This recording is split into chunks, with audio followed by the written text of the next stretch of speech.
Hi friends, welcome to my channel Swathi Naresh world.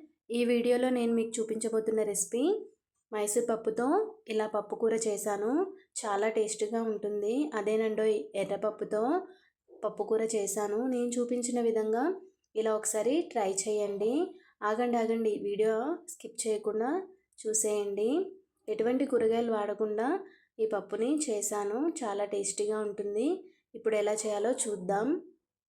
ముందుగా stove on చేసుకొని కడాయి పెట్టుకున్నాను. కడాయిలో ఇప్పుడు ఒక పావు నూనె వేయాలి. నూనె వేడైన తర్వాత ఇందులో పోపు దినుసులు వేసాను.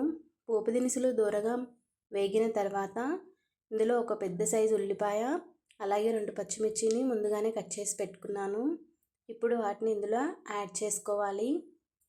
పచ్చిమిర్చి ఉల్లిపాయని ఒకసారి ఇలా కలపెట్టుకొని ఉల్లిపాయ కొద్దిసేపు మగ్గాలి అండి, పింకిష్ కలర్ వచ్చేదాకా. చూడండి, ఇలా మగ్గిన తర్వాత ఇందులో ఇప్పుడు ఒక స్పూన్ పసుపు యాడ్ చేసుకున్నాను. పసుపు వేసిన తర్వాత ఒకసారి ఇలా కలపెట్టుకోవాలి. ఇప్పుడు ముందుగానే కడిగి శుభ్రం చేసి 1 గంట పాటు నానబెట్టిన ఎర్రపప్పుని ఇందులో యాడ్ చేస్తున్నాను. ఇప్పుడు ఒకసారి ఇలా కలపాలి. ఇప్పుడు ఇది ఆయిల్లో మగ్గాలి అండి, ఒక 5 నిమిషాలు. ఆయిల్లో ఉల్లిపాయలతో పాటు మగ్గితే టేస్ట్ చాలా బాగుంటుంది. చూడండి, 5 మినిట్స్ తర్వాత చూస్తే పప్పు ఇలా మంచిగా ఫ్రై అయి ఉంటుంది. కలర్ కూడా చేంజ్ అయి ఉంటుంది. ఇప్పుడు ఇందులో మనం ఒక స్పూన్ అల్లం వెల్లుల్లి పేస్ట్ వేయాలి. అల్లం వెల్లుల్లి పేస్ట్ కూడా ఒక 2 నిమిషాలు మూత పెట్టి సిమ్లో ఫ్రై చేయాలి, పచ్చివాసన లేకుండా. ఒక 2 నిమిషాల తర్వాత చూడండి, పప్పు కూడా అల్లం వెల్లుల్లి పేస్ట్తో పాటు మంచిగా ఫ్రై అయి ఉంటుంది. ఇప్పుడు ఇందులో మనం వాటర్ పోసుకోవాలి. ఒక గ్లాస్కి 3 గ్లాసెస్ వాటర్ పోసాను. నేను 2 చిన్న గ్లాసుల పప్పు తీసుకున్నాను, దానికి తగ్గట్టుగా నీరు పోస్తాను. ఇప్పుడు చూడండి, నీళ్లు పోసిన తర్వాత ఒకసారి పప్పుని ఇలా కలపెట్టుకోవాలి. కలిపి సిమ్లో ఒక 5 నిమిషాలు ఉడికించాలి. చూడండి, పప్పు ఉడికిపోతూ ఉంది. మధ్య మధ్యలో ఒకసారి చెక్ చేసుకుంటూ కలుపుతూ ఉండాలి, లేకపోతే అడుగంటిపోతుంది. ఈ పప్పుని కుక్కర్లో కూడా చేసుకోవచ్చు. చూడండి, పప్పు మంచిగా ఉడుకుతుంది. ఇప్పుడు పప్పు ఉడికిందా లేదా అని ఒకసారి చెక్ చేద్దాము. పప్పుని తీసుకొని ఒక్కసారి వేలితో ఇలా నలిపితే అర్థమైపోతుందండి పప్పు ఉడికిందా లేదా అని. సో ఇక్కడ నలిపి చూసాను.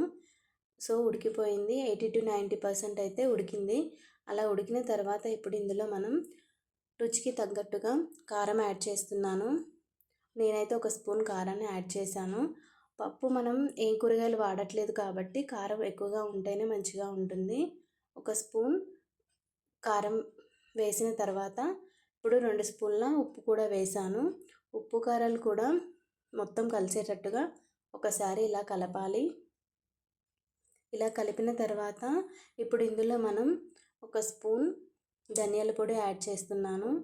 ధనియాల పొడి వేసిన తర్వాత ఒకసారి పప్పుని మళ్ళీ ఇలా కలపాలి. ఇలా కలిపిన తర్వాత సిమ్లో పెట్టి ఒక 10 నిమిషాలు ఉడికించాలి. మిగిలిన పప్పు కూడా మంచిగా ఉడికిపోతుంది. ఇప్పుడు లాస్ట్లో గరం మసాలా వేసాను 1 స్పూను. చూడండి, పప్పు కూడా మంచిగా ఉడికిపోయింది, అలాగే దగ్గర పడింది. మీరు కూడా ఎప్పుడైనా ఇలాంటి పప్పుని ట్రై చేశారా? ట్రై చేసిన వాళ్ళైతే చేశామని కామెంట్ చేయండి. చేయని వాళ్ళైతే నేను చెప్పిన విధంగా ట్రై చేసి సబ్స్క్రైబ్ చేసుకోండి.